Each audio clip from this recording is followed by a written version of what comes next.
Dios les bendiga, más hermanos, y bienvenido a otro estudio de Escuela Dominicana. Este día vamos a estudiar el estudio número 19 de nuestra guía de Escuela Dominical.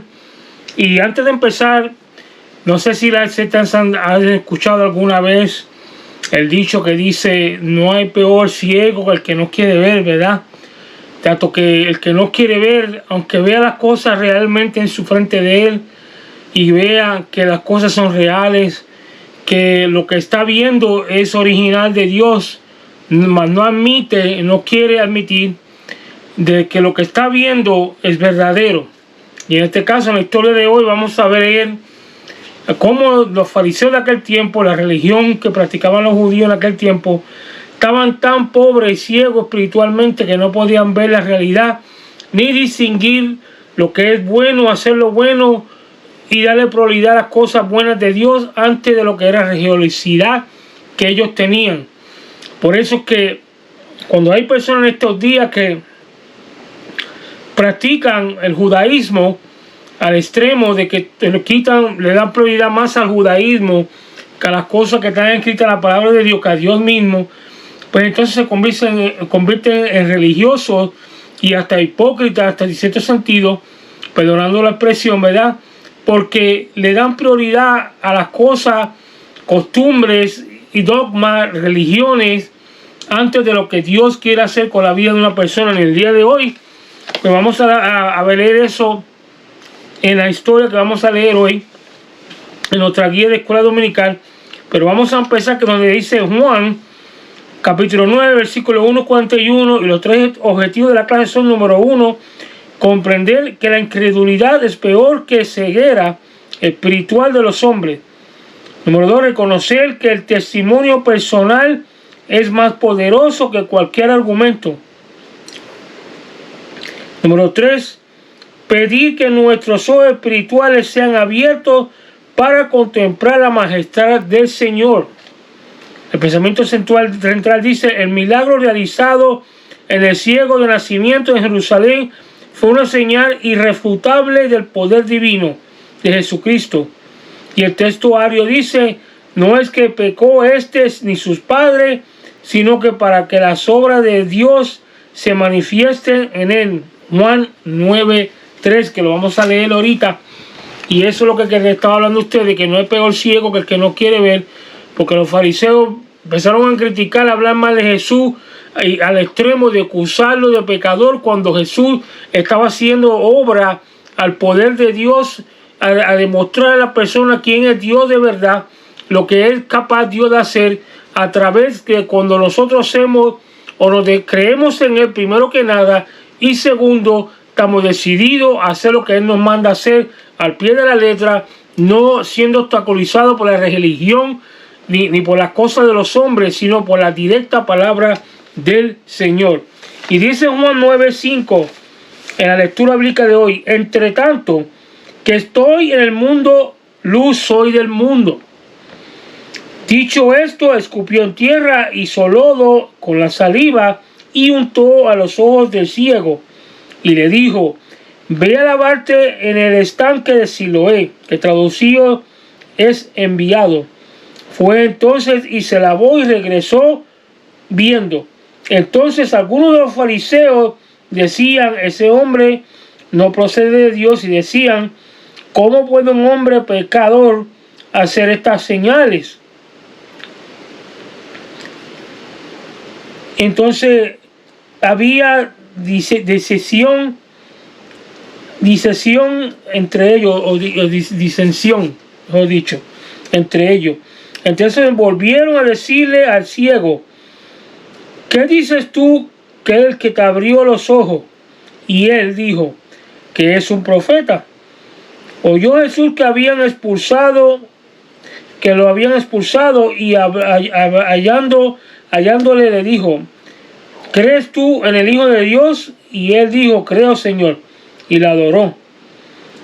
Dijo Jesús: para juicio he venido yo a este mundo, para que los que no ven vean, y los que ven sean cegados.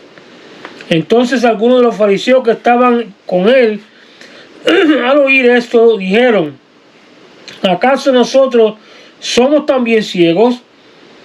Y Jesús respondió, dijo, si fuera ciego, no tendréis pecado, mas ahora, porque dices, vemos, vuestro pecado permanece. Cuando lo que están hablando de ellos es la ceguera espiritual.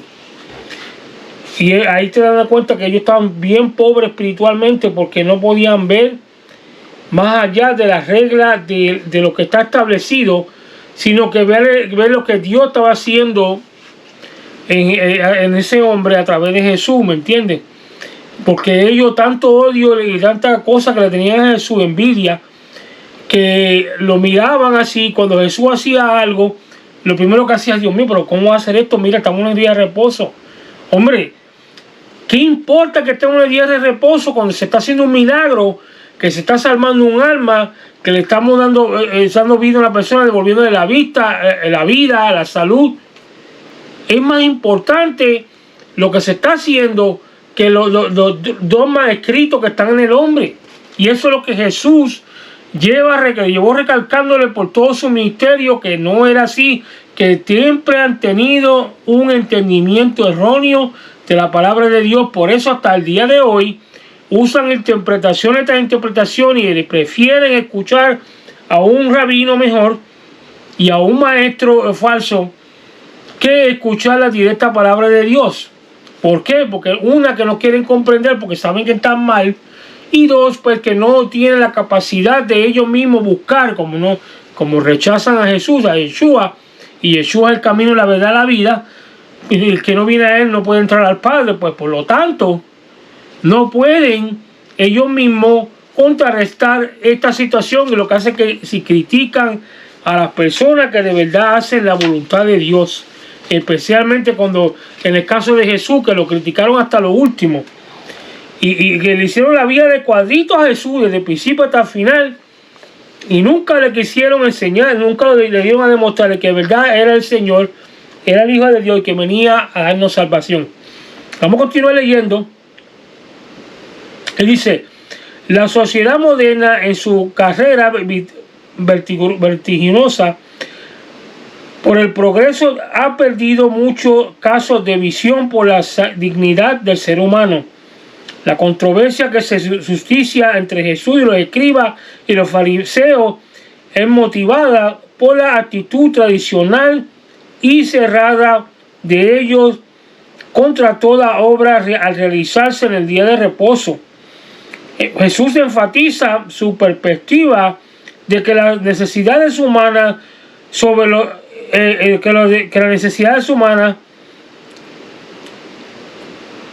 priman sobre todos los deberes religiosos. ¿Ve lo que le estaba diciendo yo anteriormente? En la acción de que Cristo tenemos una respuesta inmediata a las demás de la vida humana. Él atendió la urgencia del momento sin tomar en cuenta los escrúpulos de la tradición. Le dio más importancia al ser humano que la institución, y con esto no dejó un modelo digno de imitar. Nos dejó un modelo digno de imitar, perdón.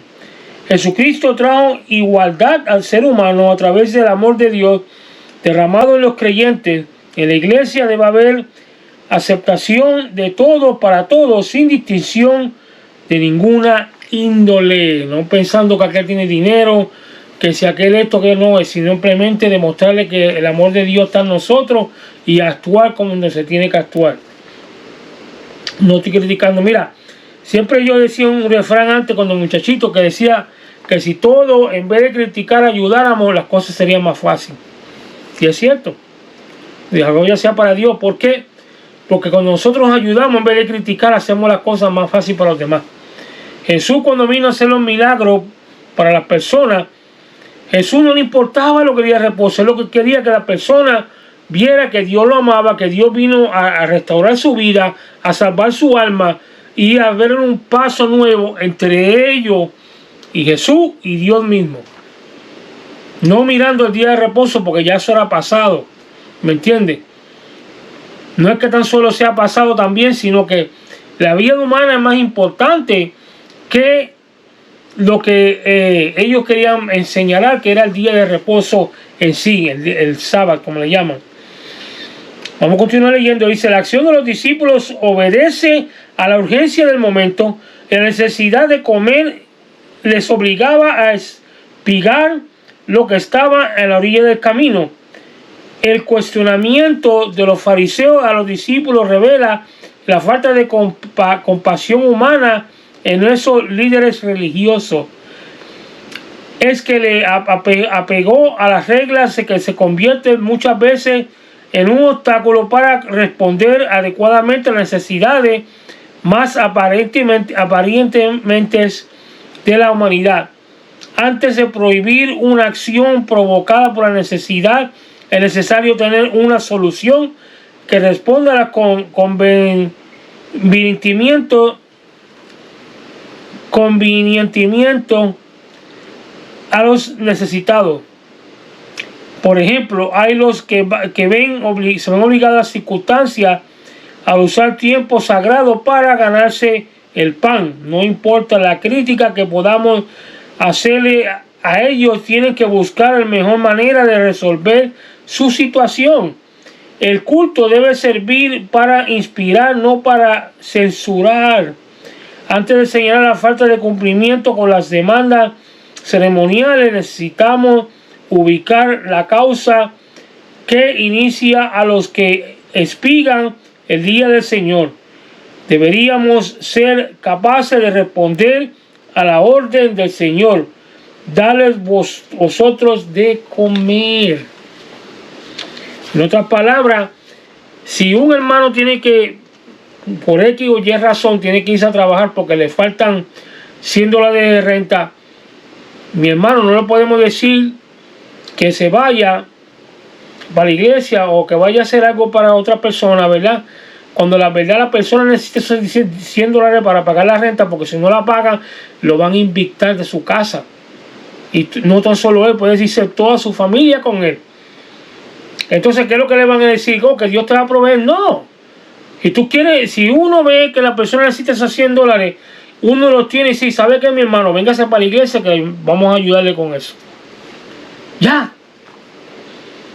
¿Y qué es lo que pasa? Muchas veces Dios nos prueba a nosotros así, y a nosotros actuar de esa manera, Dios nos va a bendecir a nosotros. Pero si no le ponemos una solución dentro de la sabiduría que Dios nos da en la palabra para ayudar a los demás, pues entonces no podemos criticar y ser obstáculo para ellos.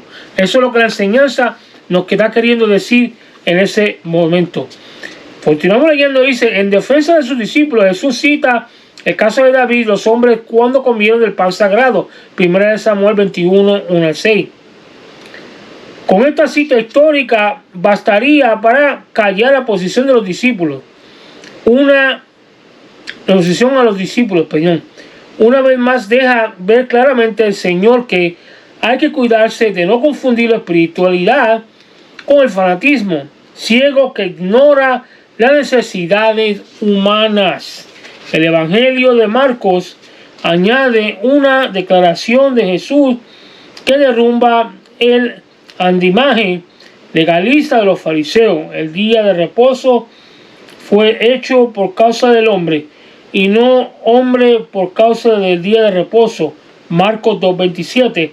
Aquí se establece la preeminencia de ser humano sobre la ley y tradiciones en una importancia elección para quienes se atan a los reglamentos y los asuntos, como comienza la fuerza para todo lo que se crea como guía para los procedimientos, que no debe llegar a convertirse en un impedimento para atender a las necesidades inmediatas del ser humano.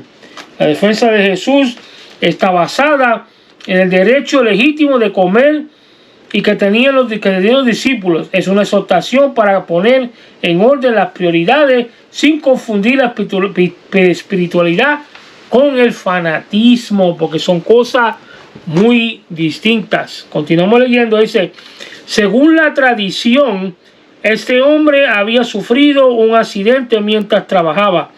Usaba un tiempo para asistir siempre a la sinagoga, pero entraba y salía del culto sin que su oposición fuese tratada, pero la presencia de Jesús marcó la diferencia ese día de reposo.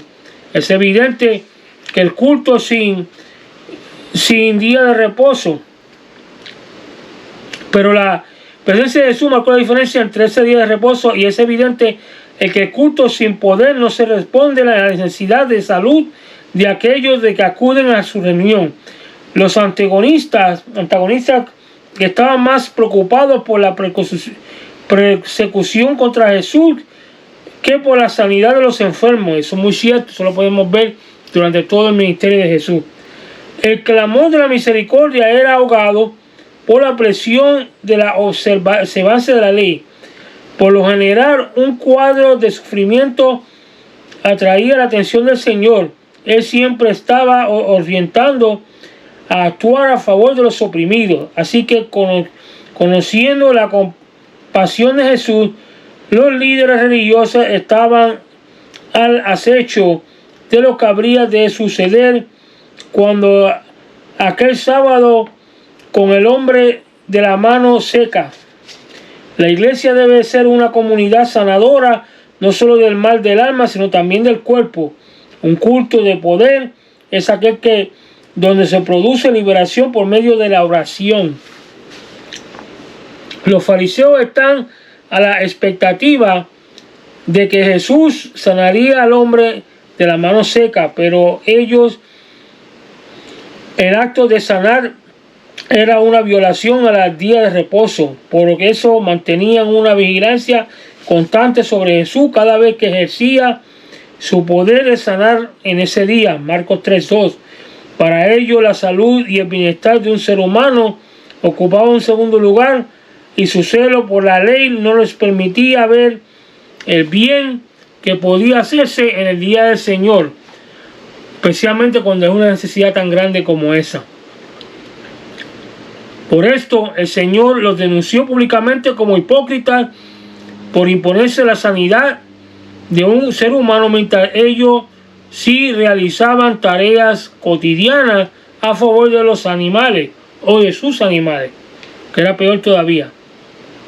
Fue así como el Señor desenmascaró a los enemigos. La tarea del enemigo de tratar de obstaculizar la obra del Señor.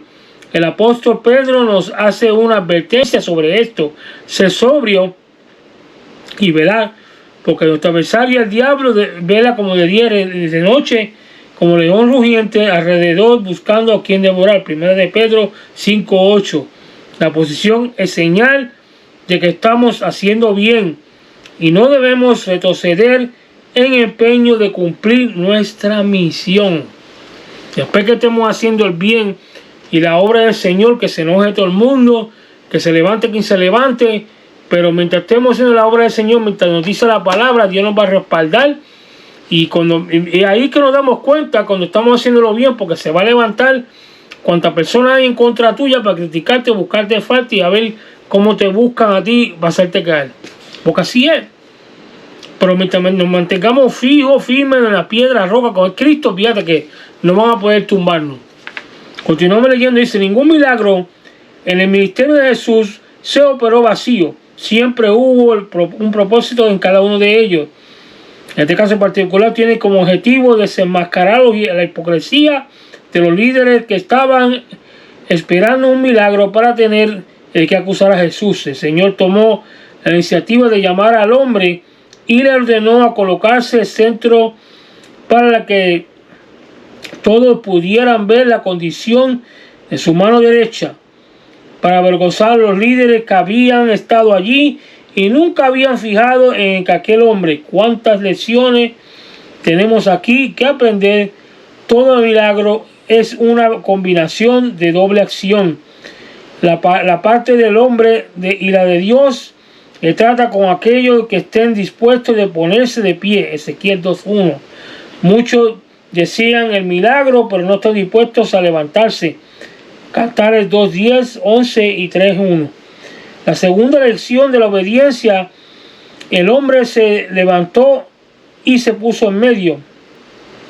Cuánta falta nos hace que en nuestros cultos el Señor nos tome el control. Milagros portentosos se realizan en cada uno de ellos. Siempre que Dios tome control de un servicio y nos dejamos de guiar por Él, no quiere decir que no nos preparemos, pero siempre nos dejamos de guiar, que Dios va a manifestar, la gente se va a edificar y Dios va a hablar y va a hacer una obra tremenda en las personas que Él les está hablando, ya sea de sanidad, de instrucción, levantamiento, de muchas cosas. Pero cuando Dios toma el control, Él se asegura de que se hagan las cosas tal y como manda. Continuamos leyendo, dice: con su acostumbrada maestría, el Señor confrontó a sus enemigos con un par de preguntas que no podían responder sin incriminarse. Él sabía cómo ellos se esforzaban cuando de salvar un animal se trataba, aunque fue un día de reposo. ¿Cuánto más vale un hombre que una oveja? ¿Se ve salvar una vida o quitarla? ¿O se debe salvar una vida o quitarla? ¿Cuánto más vale un hombre que una oveja? Como el caso de la mujer sorprendida en adulterio, Lucas 8:9. Jesús respondió a todos, y estos, acusados por sus conciencias, uno a uno se retiraron. Reinó el silencio en la sinagoga, y ninguno pudo responder. El poder de Dios no se puede ser contradicho por la tradición o el fanatismo. La evidencia del milagro enmudece a los enemigos. Hechos 4:14. Esta es la lección que tenemos que aprender, y no importa las amenazas, la violencia del adversario, no prevalecerá contra la evidencia del poder de Dios manifiesto. Continuamos leyendo, dice: después de silenciar la oposición de Jesús, Jesús dio la orden para reparar la condición física de aquel hombre que se hallaba en la sinagoga. La parálisis de su mano derecha le había imposibilitado para ganar su sustento dignamente. El hombre obedeció la orden dada por Jesús y se efectuó el milagro que le devolvía su dignidad como ser humano. Los presentes no podían negar lo que vieron con sus ojos. Una mano seca ahora se mueve y permite al hombre regresar a su trabajo. Este milagro del Evangelio en la vida seca de millares que han oído y obedecido la voz del Señor. Juan 5:8-9 y 9:6-7, y 11:43-44. Devolver al ser humano la capacidad de valerse por sí mismo es la bendición más grande que pueda recibir una persona. Vamos a resumir lo que acabamos de leer, lo que acabamos de hablar ahorita. Dice que con sabiduría el maestro silenció voces de oposición, marcando el rumbo de la iglesia como comunidad sanadora. Como misión tenemos que alimentar y sanar a los enfermos, proclamar libertad a los cautivos, predicar el año agradable del Señor. El poder de adoración debe manifestar compasión por los necesitados, tal como lo hizo Jesús en la sinagoga. No es posible celebrar sin liberar al ser humano que está atado por las ligaduras de enfermedad o del pecado. Miles de vidas secas acuden a nuestros cultos con la esperanza de ser alcanzados por la misericordia de Dios. Si creemos en el poder transformador del Evangelio, no temeremos usar la autoridad que nos es dada por el Espíritu Santo para desatar, restaurar y devolver a la sociedad seres humanos útiles y con capacidad para valerse por sí mismos. Qué estudio bien bonito ese, ¿verdad? Y muy interesante, porque de verdad, tanto en los tiempos de Jesús como en los tiempos de nosotros ahora, todavía siguen pasando estas cosas, de que hay personas que le dan prioridades a otras cosas, mientras hay seres humanos que sufren y están en necesidad. Por ejemplo, hay pastores, ¿verdad?, que vamos a recoger la ofrenda y el apuro para recoger los diezmos y para esto y para aquello, pero hay hermanos que de verdad están dentro de su congregación, que necesitan y no los ayudan.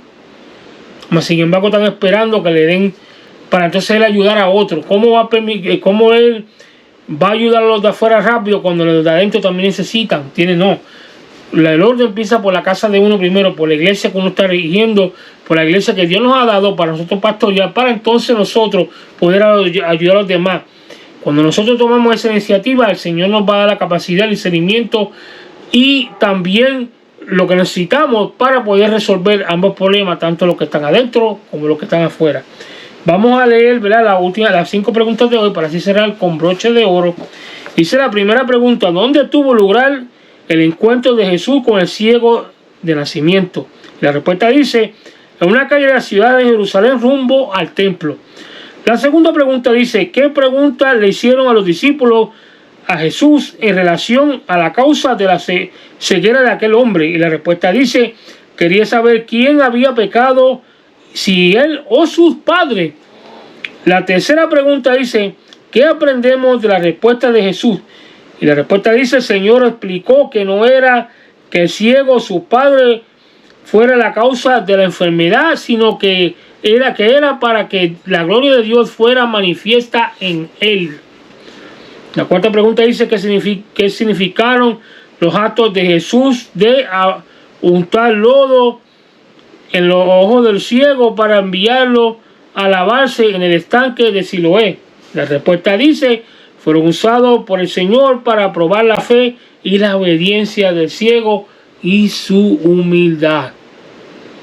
Porque si te seguro que si estuviera, hay personas cuando son ciegas desarrollan los otros sentidos bastante bien, y hubiera escuchado que lo que Jesús estaba haciendo, y al hueler que la saliva con la tierra iba a hueler feo, iba a salir corriendo, pero no, él se lo dejó con Jesús, que Jesús se lo untara, y a Jesús darle la instrucción que tenía que hacer, la siguió al pie de la letra.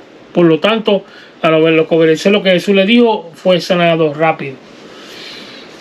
Vamos a la última pregunta, la 5, que dice: ¿cómo termina Juan la narración de la sanidad del ciego?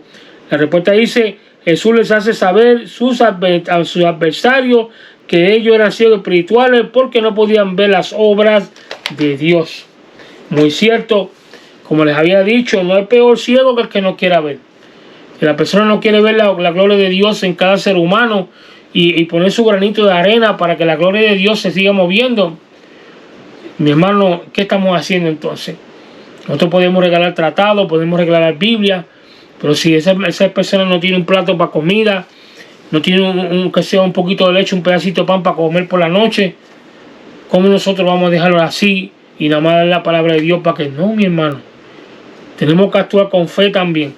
Si tenemos un par de pesitos en la cartera, olvídate, dáselo a la persona, compra lo que necesita, que Dios te va a suplir a ti. Pero no podemos quedarnos así, porque entonces no tan solo estamos privando a esa persona de la bendición, sino que le estamos dando prioridad a la religión y al mismo Satanás de que obre en contra de nosotros y de esa persona también. ¿Cómo? Usándolo eso en contra de nosotros y robándole la fe a esa persona que la necesita para seguir luchando en la vida. Voy a cerrar con esto con broches de oro. Me acuerdo que una ocasión había una señora que estaba en el hospital donde estaba mi esposa hace 2 años atrás, que estaba bien malita, con agua en los pulmones, y teníamos Biblias aquí que nos habían regalado un pastor, un amigo de nosotros, hermano Miguel Miranda, y de esas Biblias pues la habíamos regalado, pero yo agarré una Biblia de esas, se la llevé a mi esposa, pero inconscientemente no me di todo el propósito de Dios. Pero cuando se lo llevo a mi esposa me dice: Denny, no puedo leer con la letra muy chiquita, no la miro bien.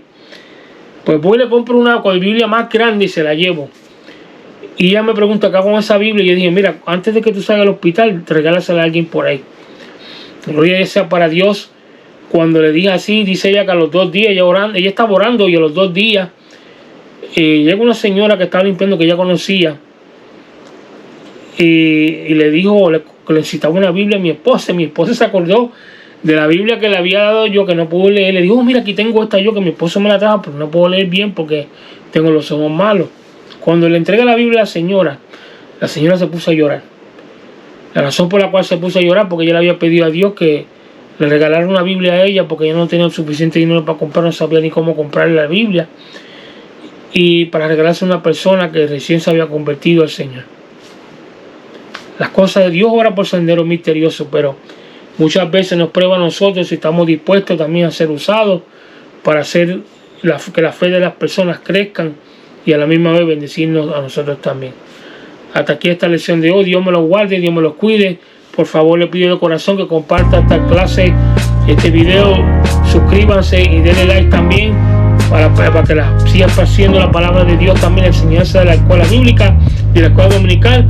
Nos veremos muy pronto, ya que estamos subiendo varios videos para la gloria del Señor y edificación de todos los hermanos en Cristo Jesús. Dios me los guarde, Dios me los cuida. Ya nos veremos pronto con otra edición más de historia bíblica y escuela dominical. Dios me los guarde. Shalom para los que no me han visto. Que pasen muy buena noche y se gocen en el culto de mañana.